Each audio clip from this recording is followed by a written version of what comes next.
Chapter 10 Acquisition of a Lifetime. Did you know? Donruss and Fleer initially included sticks of bubble gum in their packs, just like Topps did. Since Topps had sole rights to do this, Donruss started packaging their cards with puzzle pieces, while Fleer switched to stickers. I've heard people say if you were to look up the term super collector in the dictionary, my face would be there. One day, I decided to search for the term super collector in Google and found that I was the first person to show up. In spite of what many have probably thought, I'm not the type of guy to build a man cave and decorate it wall to wall with posters, nor do I wear Jose Canseco pajamas. I'm not knocking people that do, so if you're like Wade Boggs super collector Richard and have an extremely impressive man cave devoted to your favorite player, more power to you. I enjoy seeing things like this. For me personally, I've always just been about the cardboard. When you think of a super collector, you may think that they're feature-worthy in one of those hoarding or obsessed television shows. For me, I kept my collecting life and real life completely separate. If you know me online, you know me for my custom cards, stories, GIFs, memes, collections, articles, and website. A large amount of the content I created was focused on getting rare Jose Canseco cards into my collection. If you judged me based on my online persona, you might have a very difficult time picking me out of a crowd in real life based upon my lifestyle. If you could eavesdrop in on any conversation I have with anyone in real life, baseball cards would seldom ever be mentioned. Sure, among friends and family, I was the token baseball card guy, but beyond that, no one really knew how hardcore I was about collecting, because I would never really bring it up. It wasn't anything I was hiding, though. It just never came up in conversation. Regardless, it felt like I was leading a double life. While it wasn't something I spoke about in real life, my alter ego was always one tap away on my phone in my pocket. Because of my business, I spent large amounts of time online. So it was easy to hop on over to eBay and check if there was any card I needed or forum to see what other collectors were saying. Since my hobbies were so baseball card centric, my free time outside of my family would be online as well. So I was able to indulge my card collecting interests frequently throughout the day and night. Now what? Over the past several years, it always seemed like I was either starting to write a story, finishing a project, making a massive deal, or hot on the trail of a killer card to add to my collection. Whenever I just finished something, Canseco Super Collector AJ would always ask me the same question. Now what? I'm not sure if there was ever a time when nothing was in the works, as I'd always have something going on that I was engrossed in. After a while, though, I started wondering to myself what the next big move for my collection could be. With over 5,000 items and countless people coming to me with leads or offers on other cards daily, I was sitting pretty. While I was thrilled to get desirable cards into my collection frequently, I couldn't help but notice that it almost got to be like an old hat. Here I was getting rare 90s inserts, knobs, barrels, buttons, patches, and all kinds of other various one-of-one cards, and it just felt routine. I never got bored of them, but once they were filed away, the specialness of these landmark cards would be lost in an ocean of epic cardboard. The peak of my excitement would be the moment an actual deal was made. The level of excitement would wane from the time the card was in my hand, as it would soon become just another incredible card in my 5,000 plus item collection. With the help of what seemed to be an entire collecting community backing me, and a tsunami of new cards being released monthly, I wondered what the next big thing I could do for my collection was. It wasn't long before I started asking myself, now what? The $85,000 deal. As a super collector, you're always looking for the next high. At this point in my collecting career, I felt like I had nothing else big to accomplish. Sure, I had a small number of super rare cards out there that I could still obtain, but most of them would likely take years to surface if they ever did. For me, collecting turned into waiting to see what Canseco cards would be in upcoming releases, which seemed like a strange way to collect. It almost felt like being on an endless treadmill trying to grab everything as they were being released. Averaged out, 2018 saw more than one new baseball card release per week throughout the entire year. Though Canseco wasn't in all of them, there have still been far more checklisted Canseco cards released in 2018 than any year before. Years ago, AJ and I had joked about me buying him out, but would always come to the conclusion that it would simply cost too much.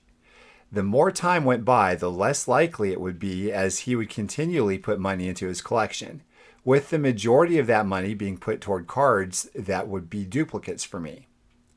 After realizing that I had nothing else big to accomplish as a Canseco super collector, I brought up the subject of buying him out again. AJ has spent a decade meticulously putting together a world-class Canseco collection far before I started.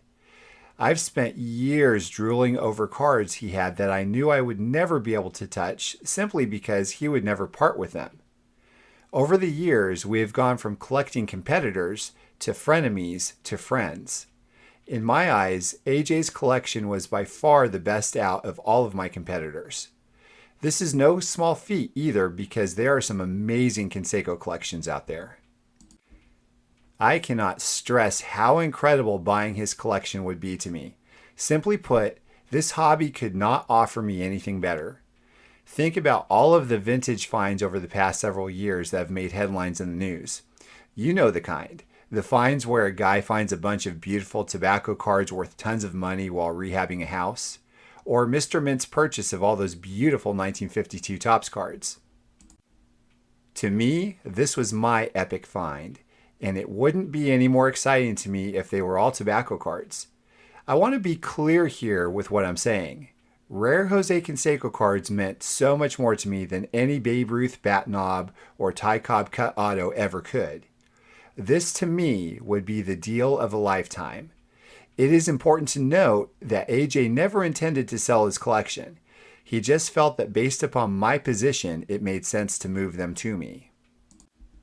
After a while, our talks became serious, but they came with some heavy stipulations.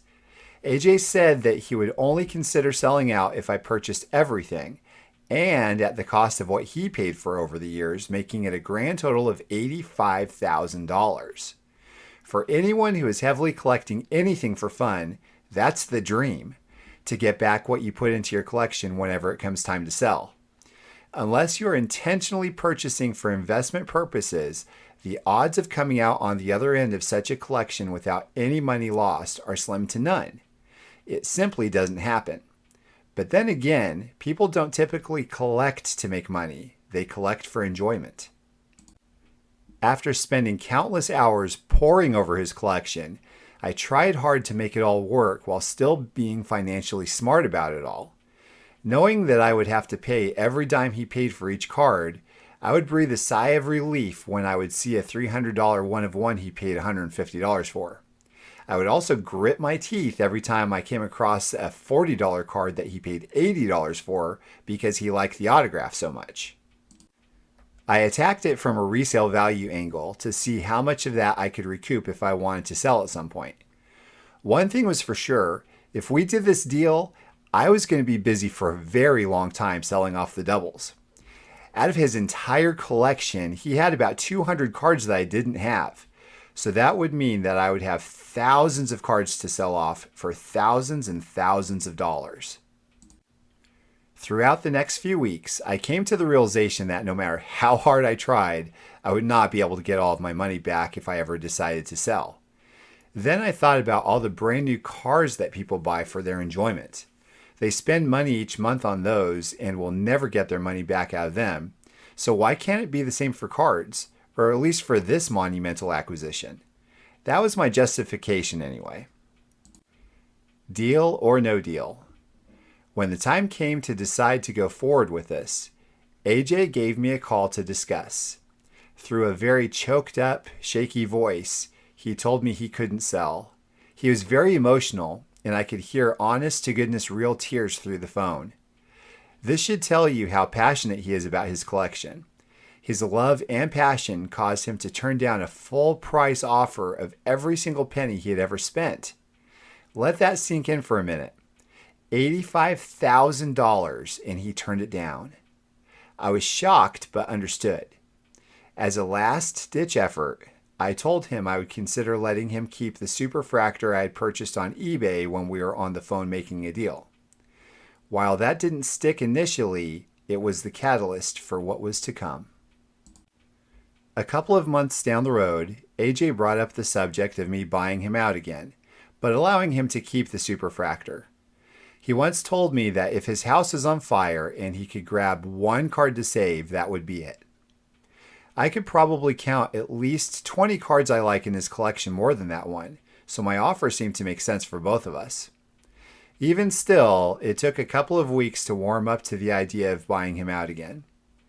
Once he turned me down, I worked hard to mentally sever all ties to the fantasy that was buying him out. After a while, I was back to where I was initially. I was white hot about making a deal, though we decided to do things a little differently. Over the next month or so, we worked closely together to take a few key cards out that I didn't care for as much as he did. After going back and forth, we agreed to a final price of $75,000 while taking out a small stack of cards that didn't mean much to me but meant a lot to him.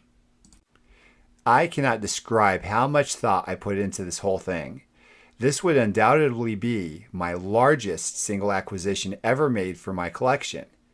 During this several-month exercise, I would get lost in the thought of how everything would happen.